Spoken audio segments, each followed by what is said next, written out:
Hello, my name is AJ Goldsby, and this is a video mostly for my Tuesday chess class, but it's also for any of my fans today. This is my game from New Orleans Open, which was played um, on the 28th of December in New Orleans in 2014.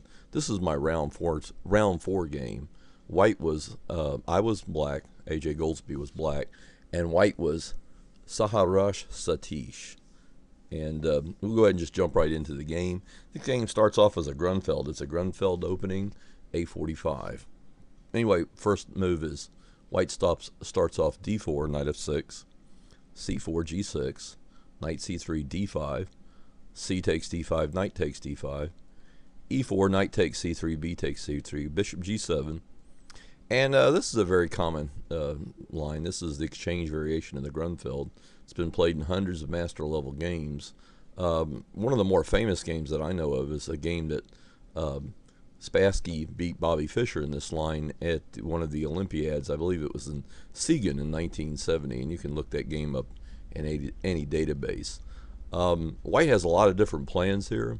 One of the main plans is to put a knight on f3 and a rook on b1. That's the modern line. The older main line is what white plays, which is bishop to c4. This is a nice move. It puts the bishop on c4, and then the white knight goes to e2. So black just castles, knight e2, c5, attacking the center, bishop e3, knight c6, white castles, and now the main line would probably be the exchange variation, which was featured in a couple of, at least in one of the matches, World Championship matches, between Garry Kasparov and Anatoly Karpov. And that would be bishop g4, f3, c takes d4, c takes d4, knight a5, bishop to d3, bishop e6. And now white can play the exchange sacrifice with d5, bishop takes a1, etc. That's one of the main lines of that variation. The lines with knight a5, I think in several of the games, I know that at least one of the games, Karpov played bishop takes f7 check. So, but anyway, that was in the games between Kasparov. Garry Kasparov was black, and Anatoly Karpov was white, and that was in one of their World Championship matches. But anyway, I played Queen c7. This is basically the Smyslov system complex. It's a very old variation. It dates back to the 50s, and Smyslov was one of the first to explore it. The main idea here is that there's a nice tactical threat. If white just, say, plays an innocuous move like, say, h3, then black can play knight, pawn takes pawn, knight takes pawn, and the bishop on c4 hangs. So that's just one idea there. So anyway, white plays bishop to d3. That's not the main line. The main line is rook c1, putting the rook on the c file. That would have been much better. But bishop d3 was not a bad move, in my opinion. It's simply a move. It addresses the threat. The bishop's no longer in a hanging square, and it's defending the center, so there's nothing wrong with that. I continued a6. I just wanted to play b5 here. White played queen d2, rook d8, pointing at the center, again putting on a pawn. Now here white played his first really non-master move. Up to this point, the opening had been more or less perfect. I mean, all the moves have been totally acceptable both to theory and to the computer. Here white played a slightly innocuous move. He played queen b2. Gets the rook off the d file, but it leaves the queen on the same diagonal as the bishop. Much better than queen b2 would have been Deep Fritz's suggestion of RAC1, leaving white with a slight advantage. Anyway, white played queen b2. I went ahead and played b5, just gaining a little queenside space. And the computer actually prefers a trap here. It's actually a tactic. C takes d4, c takes d4, knight takes d4, knight takes d4, queen d6. And now white can't rescue these two pawns here in the file. I saw that, but for some reason I didn't trust that. I thought maybe that there was a way white could get out of that, and so I didn't play that. But that would just win a clear pawn right out of the opening. But I played b5. White played rad1, c4, bishop c2. There, I think the bishop would have been much better on b1. Normally in these circumstances, it's the bishop on c2 is just in the way, especially in this position with the white queen on b2.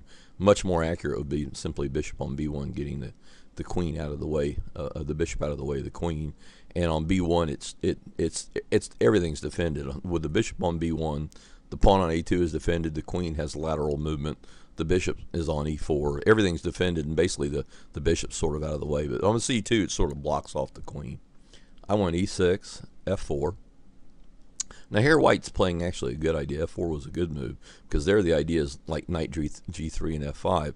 I didn't want white to be able to play, you know, those kind of moves, so I immediately played f5, blocking the king side and preventing any thoughts of white further expanding on that thing. And white's next move is kind of interesting. White played e5.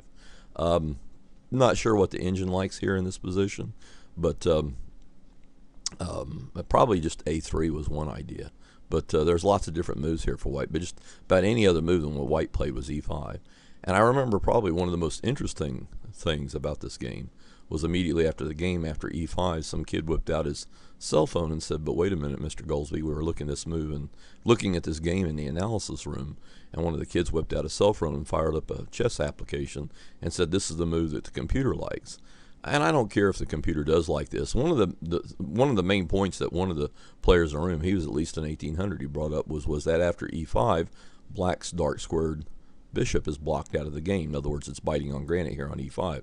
And that is true, but one of the things to consider is not only after e5, black has basically one piece that's blocked completely out of the game. But the problem is that white has three pieces, in my opinion. His dark squared bishop, his light squared bishop is hitting granite on f5, and also his knight is completely blocked out of the game. So I think e5 basically causes three pieces of white and white's arming, at least for the next few moves, to almost completely stop functioning or not have much play. So while it's true that the black's dark squared bishop is blocked out, white has lost three pieces of his aren't really playing that well either. So that's something to consider there. But anyway, e5, and I thought that move was actually a mistake. Smyslov, as many people say, he's dead now, but he was the world champion back in the 50s and a great opponent of Botvinnik's. But Smyslov said that, you know, that this was a positional error, and I agree. In this position, that's just bad. I immediately play knight e7 to get my knight to the d5 square.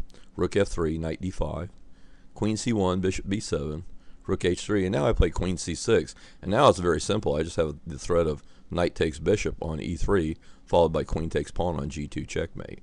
So here white plays rook g3, and here I had myself a little bit of a think. And I had to basically come up with what I believe to be the best plan.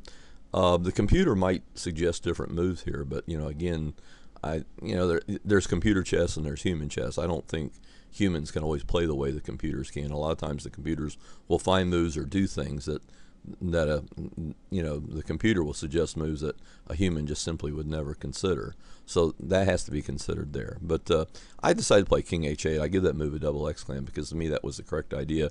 In my mind, black sooner or later wants to pry open the g file and try to create threats there. White goes queen d2, putting his queen on a slightly better square. Bishop f8, exclam. Again, that's redeploying the bishop. Another idea here, though, was the computer's move. The computer liked a5, the idea of a5, b4, which is also very strong there. But I played bishop f8 because that was in keeping with my original idea to redeploy this dark squared bishop. Since it is true the bishop on g7 isn't really playing anymore, is put the bishop on a different diagonal. In other words, redeploy the bishop to a different diagonal so it does have play. Knight c1, bishop a3. I give that move an exclam. The idea of bishop a3 is that sooner or later white might decide to play a4 to get some queenside play. So the idea of bishop a3 is totally prevent white any chances of expanding on the queenside and gaining some space over there. Rook f1, and now I begin to play some nice moves. Rook d7, exclam, just getting the rook out of the way. Bishop f2, basically that move shows that white's just lost for a plan now. White simply just doesn't know what to do. Rook g8 rather. Bishop e1. Now I play rd g7, again showing my plan here. This was what I was talking about when I first played king h8, was the idea was eventually pry open the g file and use the g file for attack.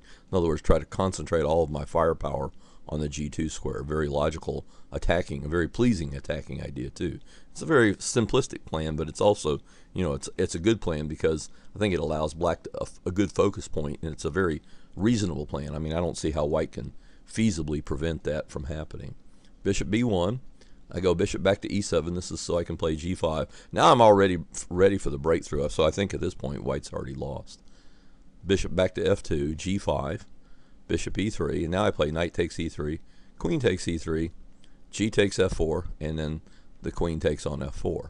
And here you might think, oh, well, white's defending, or there were a lot of different plans here. Like one plan was to play rook takes rook, and then the white queen's got to take, because if he doesn't, queen takes g2 is checkmate. You can play rook takes queen there, and I don't think black can even take back the queen, because after pawn takes queen, queen takes pawn is mate. So that would be winning for black. In other words, just rook takes rook here on g3 would be an easy win for black.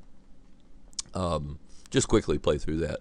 One idea here would be rook takes rook, and if he's got to play queen takes rook, otherwise queen takes g2 is mate. And now rook takes here, and I think, you know, white's position is resignable, because, you know, it's if pawn takes rook, queen takes pawn is mate, and otherwise if he doesn't play that, then, you know, he really can't defend the g2 square. So I think that would be a bad position for white. But I actually came up with a better move, and I'll give you a couple of seconds here. I'm going to stop talking here in just a second, and when I do that, I want you to try to pause the video and see if you can figure out what was the move that I played.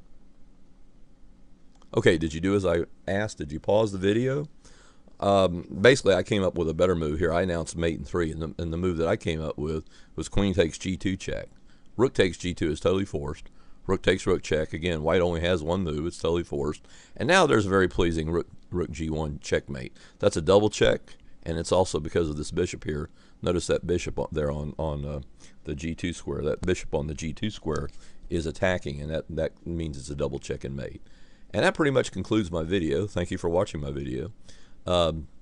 Again, this was mainly for my Tuesday chess class, but also for all my chess fans, and also I may make a web page out of this game, because it covers the Grunfeld and cover a lot of different popular opening systems in this line.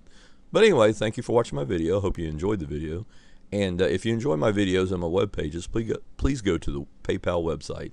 That's www.paypal.com, and make a contribution under my email address, which is lifemasteraj@yahoo.com. Thank you.